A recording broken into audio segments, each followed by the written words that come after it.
Assalamu alaikum fam, hope you're doing well. So this book about Genghis Khan is really interesting. So there is a female chief of a Siberian tribe, and her name is pretty unique. It's Botohui-tarhun, and it means big and fierce. So what's cool about her is that she actually sets a trap for Genghis Khan's troops.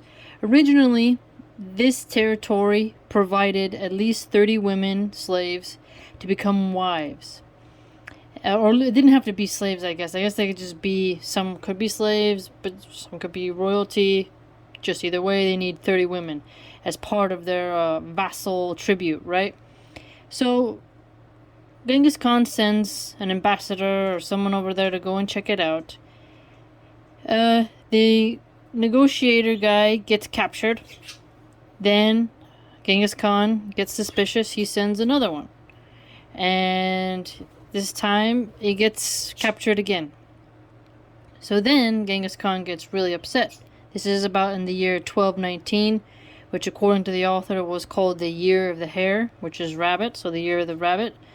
And they are in a different type of landscape now. So instead of in a steppe grassland, they are going through dense forests. So they aren't able to fan out and do their usual maneuvers. This time they have to go in narrow passes into the dense forest.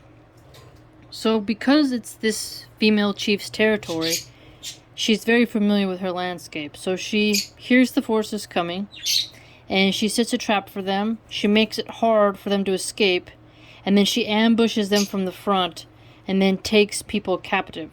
Okay, and snatches up a actual Mongol general. So Genghis Khan gets even more pissed. This time, though, he does something quite unique in that he set up a decoy detachment. He has them go in the front to pretend to be the actual force on the frontier trail. And as the queen is distracted with that, or at least not expecting it, he actually tells his other soldiers, his contingent, to secretly cut through the woods. So they have saws, they have chisels, axes.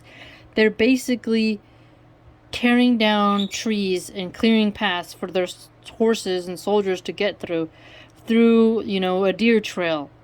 And what's really interesting is when they finally create this secret road, the Mongol warriors come down and take over the queen's headquarters with speed and accuracy.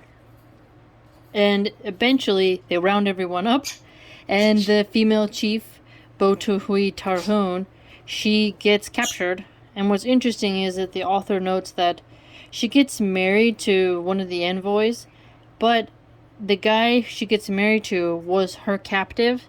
And I guess the author notes that because she didn't kill him, they might have already, done something intimate. So they figured marry them together. So I thought that was quite interesting. So the Siberian tribes, they have a history of offering women to the Mongols with also like furs and forest products, basic supplies stuff. But these Siberian tribes are also around the area of the Uyghurs. He's already gone through China. He has really smashed his enemies and really dealt them a beating. So I thought that was something cool for you. So a female warrior caused Genghis Khan some difficulties, but eventually she was routed through another clever means. So she was smart on him using the woods, and then he actually created a new path through the woods. So he may not have been in the steppe landscape, but he was still able to capture a chieftain. So, mind you, he has taken out many Khans. He's taken down the Jerkid kings. He has smashed so many aristocrats and tribal warlords. And here's another one for the list. So, a Siberian chieftain woman, Mrs. Big and Fierce.